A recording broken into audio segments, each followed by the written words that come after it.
There are only 2 days that truly matter to a farmer: the day you plant and the day you harvest. Everything else, the waiting, the worrying, the fixing, the cursing, that's just the space in between. This is the day.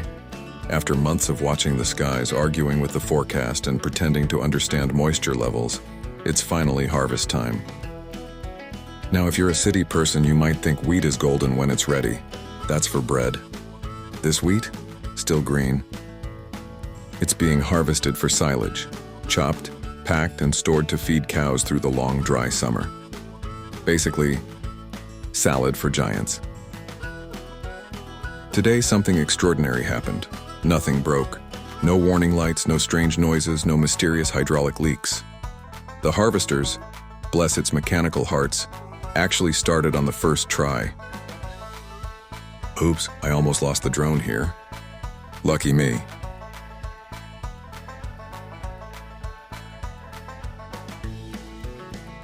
For once, the planets aligned. The diesel flowed, and the great green beast rolled into the field right on schedule. Every farmer knows that days like this are rare, so when they do happen, you don't ask questions.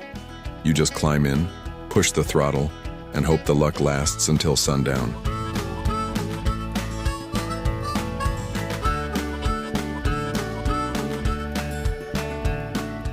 When it works, it's glorious. The cutter head hums like a symphony, blades slicing through the green ocean. Behind it, long rows of chopped wheat lie neatly across the field, like a freshly combed haircut after months of wild growth. You can tell the quality by touch. Moist but not soggy, green but not raw. There's a science to it, but also a feeling. Something passed down through generations of farmers who could tell the weather by the smell of the soil. My late father was that kind of man. He could read the fields at a glance, knowing what they needed just by looking. This year, he wouldn't have been pleased. The yield was very low after an unusually dry winter. I wish he could be here to enjoy it one more time, to be part of that meditation again. Anyone who's ever operated a machine like this knows exactly what I mean.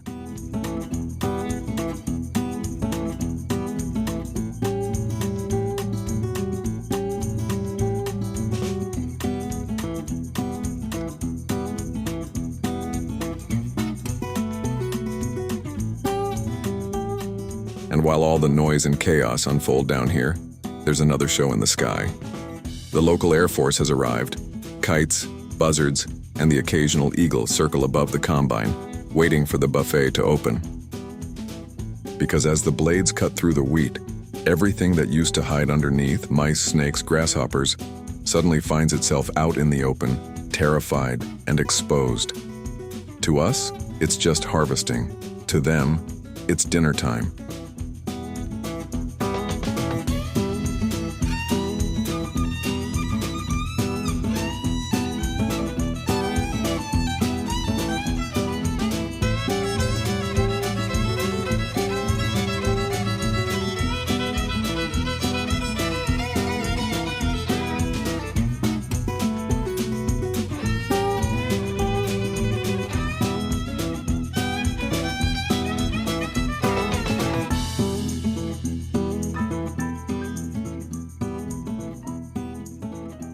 Every part of this machine has a single purpose. Blades sharpened to perfection, belts spinning in rhythm, hydraulics humming like blood in its veins. It looks graceful in slow motion, but inside it's pure violence. Thousands of cuts every second, all to make food. A masterpiece of engineering that spends most of its life waiting in a shed for just a few days like this. Over the years, I've come to think of these machines as less like machines and more like living creatures, each with a soul of its own. It breathes air, drinks fuel, sweats oil, and occasionally bleeds money. But when it moves, when everything works in sync, it's like watching power and precision dance together, a choreography of steel and dust.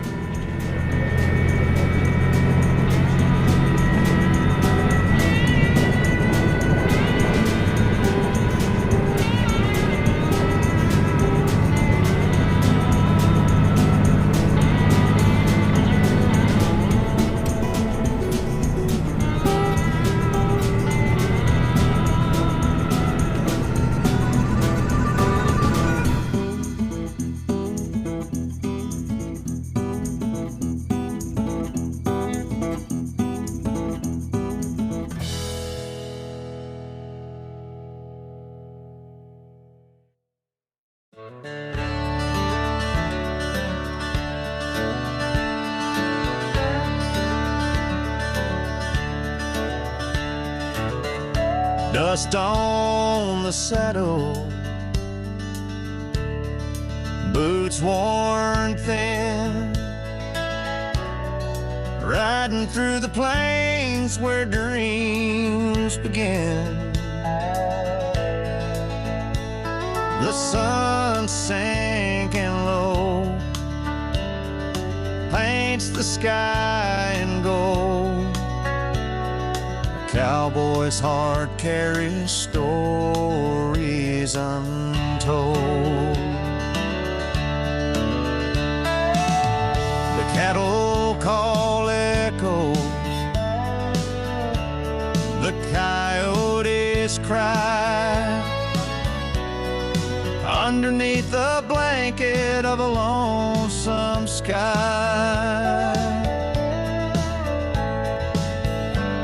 The ranch lights flicker, a beacon so faint,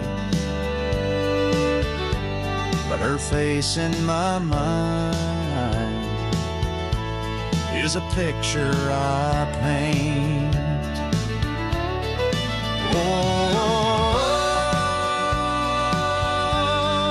Wide open plains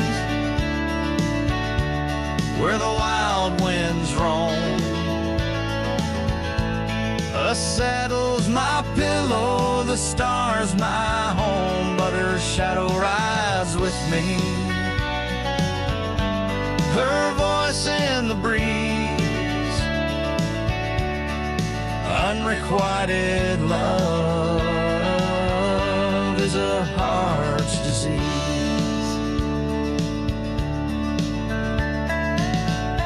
Fence posts stand crooked, the wind's bitter tune. The night brings a chill beneath the pale moon.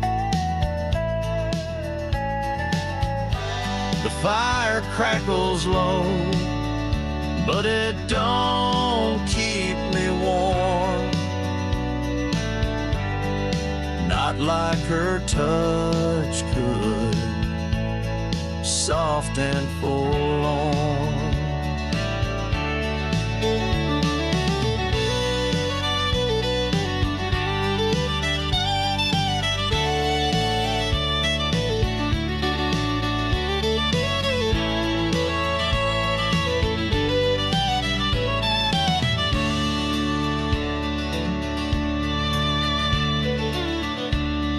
The whiskey don't soothe,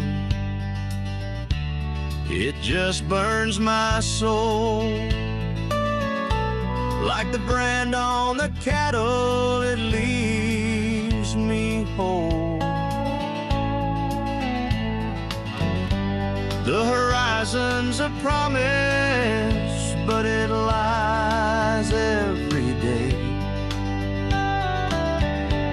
'Cause it won't bring her back, no matter the way. Oh, wide open plains where the wild winds roam.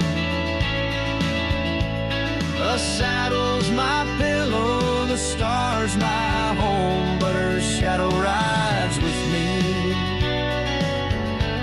Her voice in the breeze, unrequited love is a heart's disease.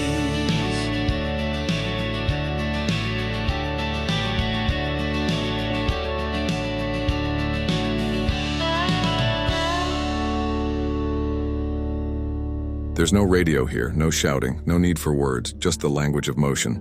The harvesters, two giants in perfect coordination, a few meters apart, never touching, never colliding. A handshake made of timing, trust, and experience. When operating machinery like this, you can't afford to daydream. Caution is always needed to avoid hitting obstacles, as Jeremy Clarkson learned the hard way. Oh, fucking hell! I hit the telegraph pole. Shit. A good moment to thank the television genius himself for his unexpected contribution to farmers everywhere. Thank you, Jeremy. Out here, everything is a race against time. In farming, the weather plays the leading role. Rain, or on the other extreme, intense heat, can both destroy the crop and wipe out an entire season's work. So you watch the skies, you listen to the wind, and you hope the weather stays on your side, just long enough to finish the harvest.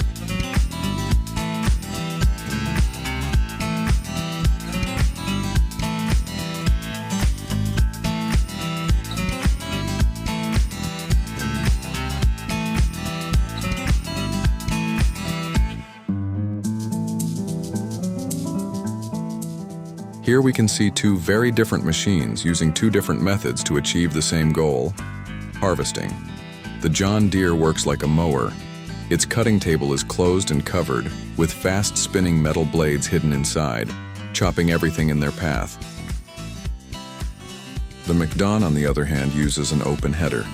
Its rotating reel straightens and guides the wheat toward a fast-moving knife that slices side to side. Each approach has its pros and cons. But let's be honest, the open one is a lot more fun to watch.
While the harvest continues here, and the birds of prey keep enjoying their open field buffet, the next stage is already underway in the field next door.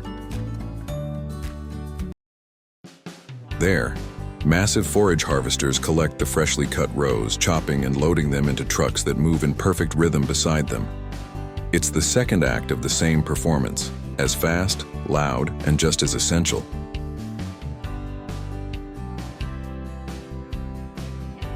The trucks move beside it perfectly synchronized, like a slow rural ballet, except the dancers weigh 20 tons and smell of diesel.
The fully loaded trucks head to the plant where the silage is made. Silage is cattle feed produced by fermenting green crops without oxygen, a process that locks in the nutrients and keeps the feed fresh for months.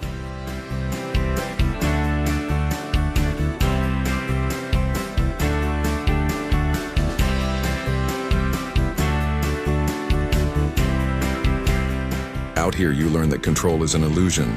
You can prepare, you can plan, you can hope. But in the end, the weather, the soil, and the machinery have their own opinions.